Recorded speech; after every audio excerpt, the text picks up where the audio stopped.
Hey you, and welcome to this video where I will help you out how to place a trade or a order right here on HFM.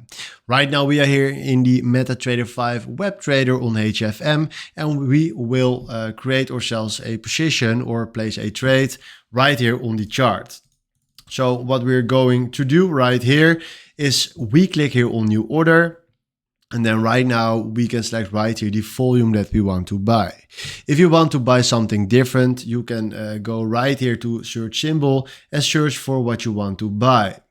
Right now I'm fine with euro to US dollar. So what we're going to do right now, we fill in right here the volume that we want to buy, but it's not possible to go lower than 0.01 volume. So we buy 1K of a position right here. Then what you need to do right here is quite simple. You can click here on sell by market or buy by market. So we will do this real quick. And now if you can see, we place a trade right here on HFM. So you can do exactly the same right here for a sell position. And this is in a nutshell how you can place a trade right here on HFM. So hopefully this was the video where I was looking for. Thanks for watching and have a wonderful day. Ciao.